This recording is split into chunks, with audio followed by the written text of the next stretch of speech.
Hello, beautiful friends. I'm Michelle Francesca, helping you discover your spiritual wealth and unlock your superpowers so you can live empowered from the inside out. In this video, we're going to be taking a look at some prophetic intuitive insights, downloads, visuals, and messages for this final month of 2022 coming into 2023. And before we get started with that, I want to invite you to come on over to michellefrancesca.com, where you will find some beautiful classes, gatherings, activations, and offerings through the Unlock Your Superpowers membership that will be kicking off very, very soon. Come into 2023, set up and ready, connecting with people on a similar path with you, and really receiving some consistent inspiration to light you up from the inside.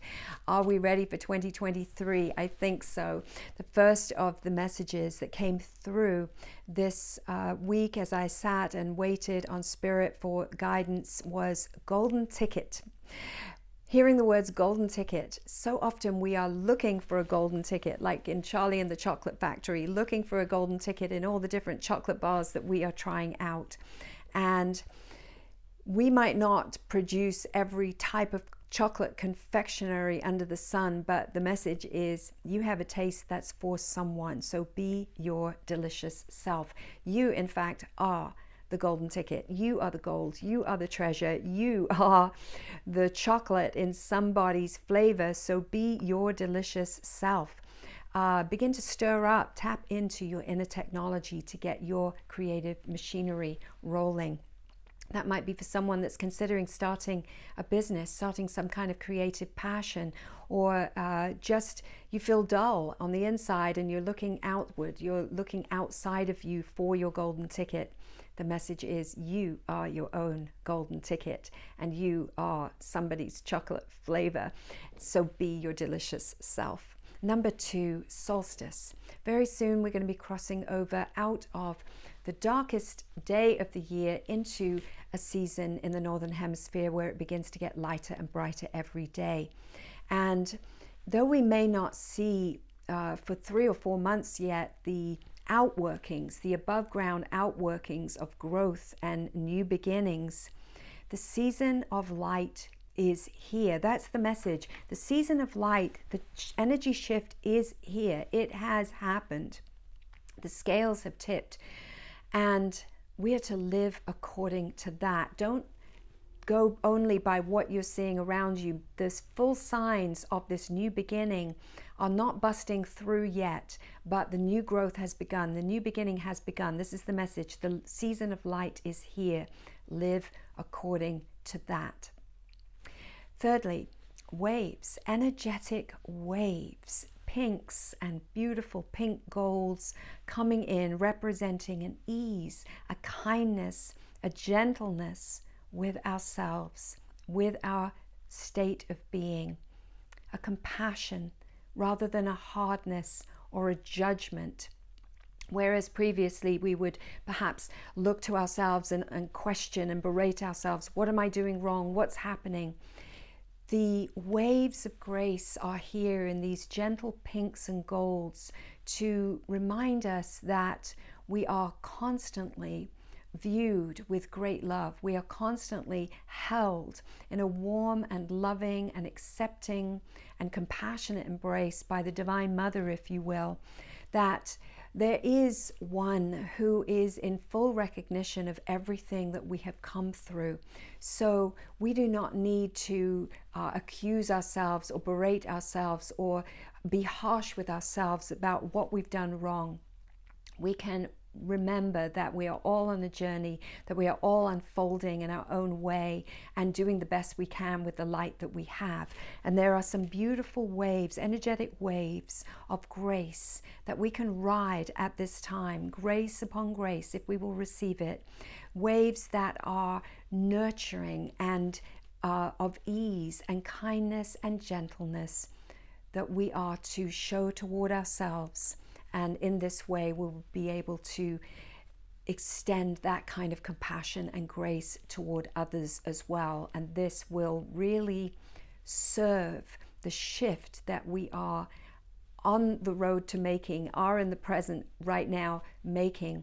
It will serve this shift instead of the push hardness, the compassion, the ease, the kindness and the gentleness will actually move us into the next part of the transition and transformation season with a beauty and a clarity that we won't be able to find when we're sort of flagellating and berating ourselves. So I hope that that really rings true for you, and that you will be gentle with yourself as the Spirit of grace is truly gentle with us at all times, and anything else is an illusion.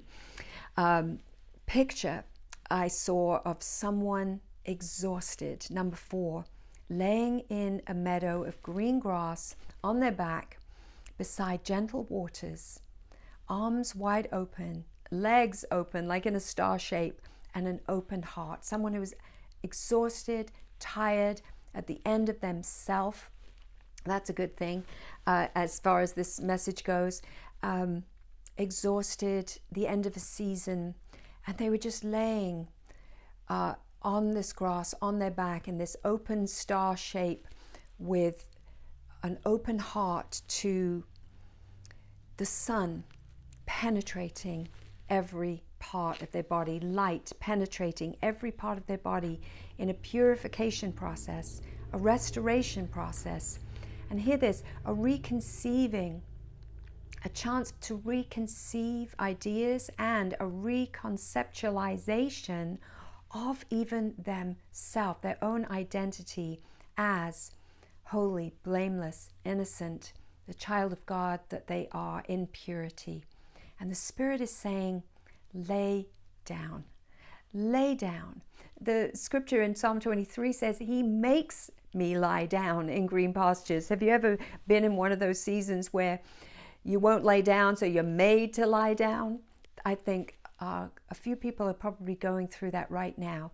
So if you're finding that you are exhausted, if you're finding that you are being made to lie down in green pastures beside still waters, surrender to that, because something beautiful is being worked in you in this time and through this laying down, this openness to light, to revelation, to purification, to restoration, and perhaps most importantly, a reconceiving of ideas and a reconceptualization even of who you are.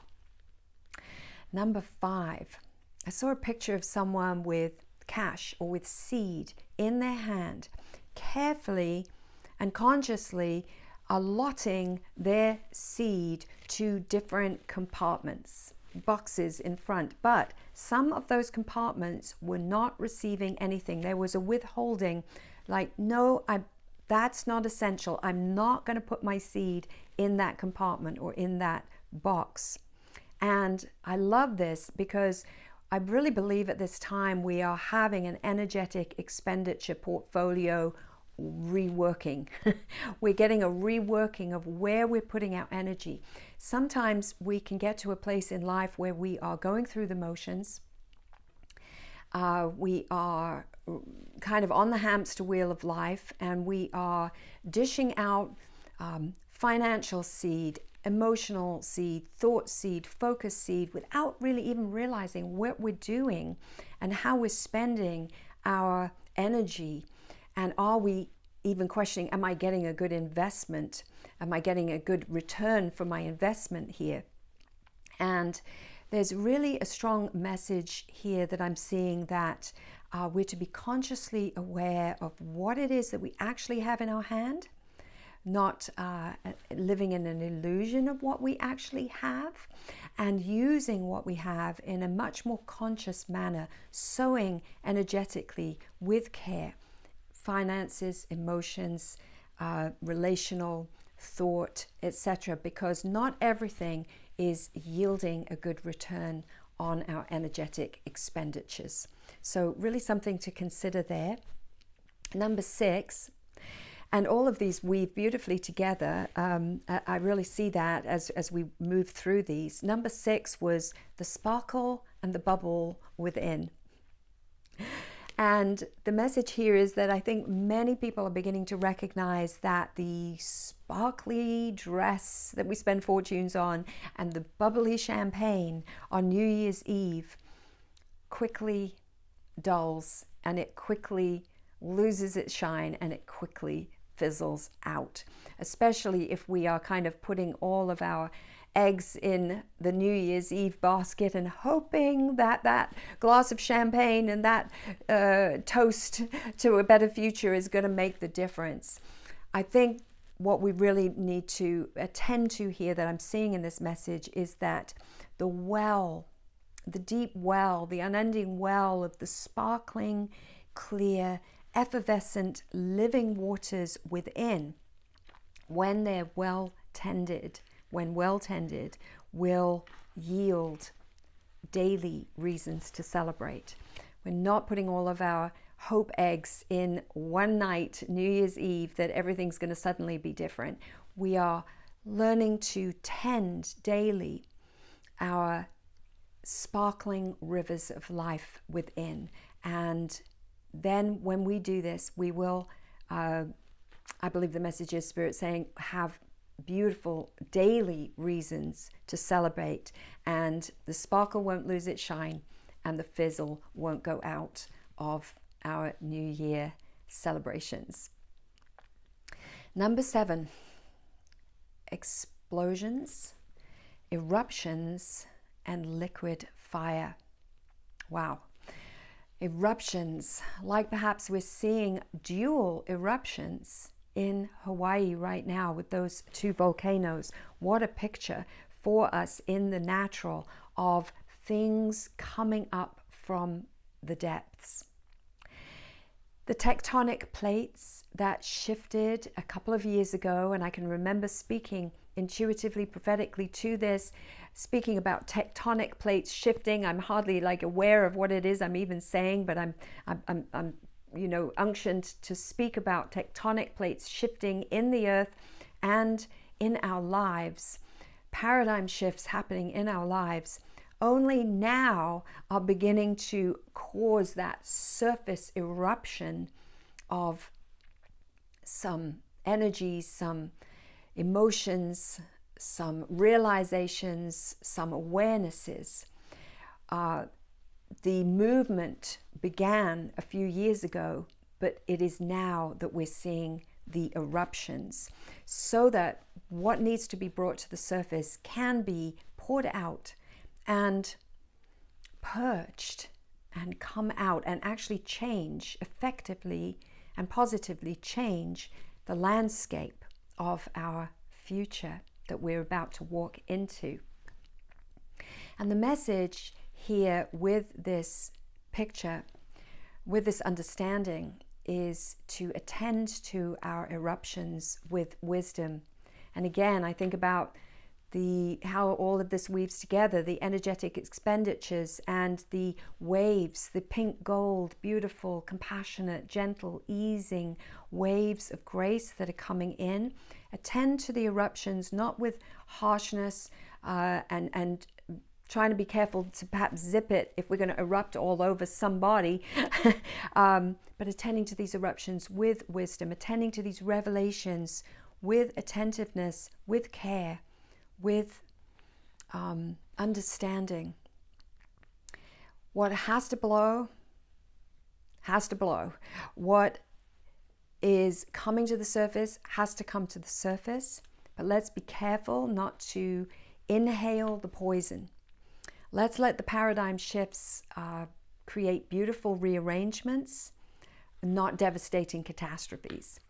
Let's be careful how we're handling what is playing out, both within ourselves, what's surfacing within ourselves, and what we're seeing collectively. Are we giving too much of our attention? Are we staying too close to the explosions and ending up getting permanently scarred and smelling of smoke? No, I think the message is let's go to higher ground as we deal with these eruptions and these explosions and these surfacing of things from the depths of ourselves that are coming up.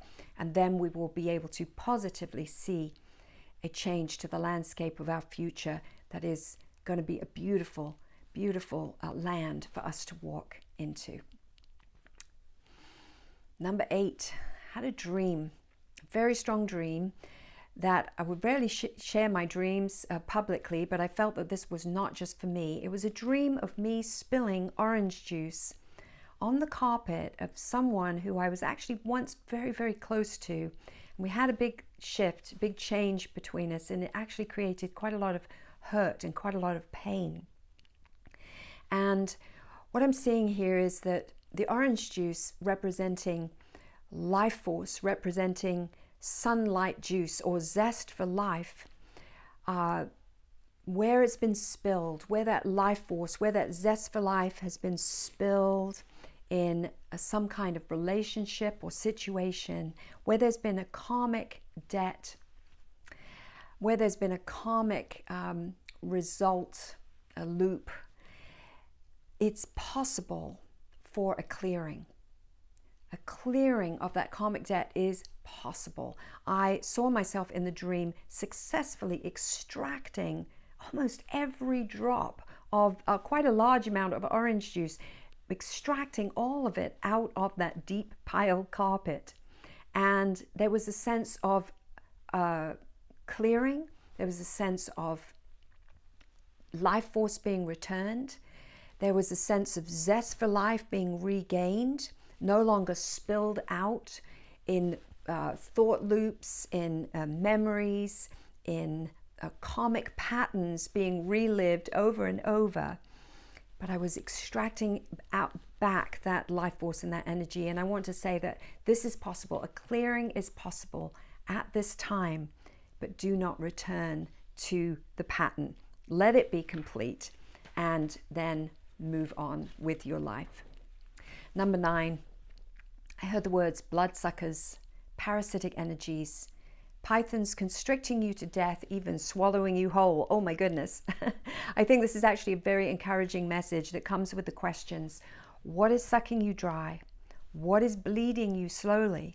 And what is feeding from you and giving nothing back? Again, you can see the weaving of these messages together. We are being called, I believe, in this message to be careful not to continue to sow into things that are bleeding us dry or bleeding us slowly, and things that we are perhaps wanting to invest in and we're unconscious about what we're doing, but we're not getting anything in return for what we're putting out. So something to consider there.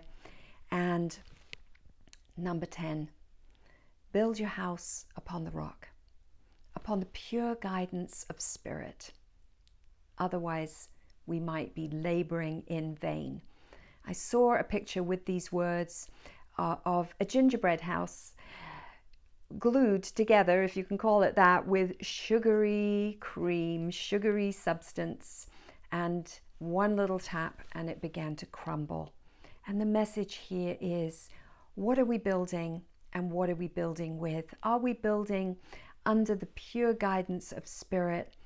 Are we building with wholesome substances? Are we building structures that can stand the test of time and not be easily knocked over by external shifts and changes? As we're building, as we're beginning to look at what we're building, are we able to see that structure still standing 10 years from now, 5 years from now?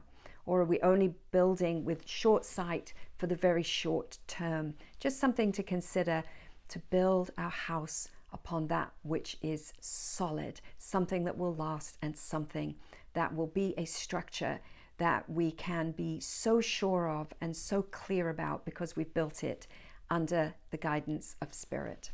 And lastly, light bulb. You are the light bulb. That's the simple and profound message here. The electric plug is plugged into the socket. The power source is fully accessible, but the layers of belief systems, doctrines, unworthiness, shame, all of these things that we've taken on, all of those constructs that are being undone right now will dim our light. And we're simply being asked in this clear, simple, but profound message to see ourselves for who we are Again, I think that speaks to that reconceptualization as we rest in these last few weeks and get prepared for what we're building, to have a reconceptualization of ourselves as that light of the world, as that light bulb that is not the mindsets, that is not the thoughts, that is not the belief systems. This is not who you are. This is not the powerful essence of who you are. You are that light bulb built to shine. So one of the, I think, fast track ways to removing those layers of false constructs that are keeping us from really getting plugged in and tapped in to our full power source is to really know ourselves as the light that we are. Simple but profound. And I hope that this and all of these messages that have been shared here today will empower you for this final month of 2022 and coming into 2023. It's been quite an extraordinary year, and you have done the most amazing job of holding fast and keeping the faith and keep putting one foot in front of the other. I do believe the season of light is here for us to take hold of. Let's live accordingly. And come over to michellefrancesca.com, where you can find tremendous support for your journey at this time. And I look forward to sharing with you another message very soon. Have a great week.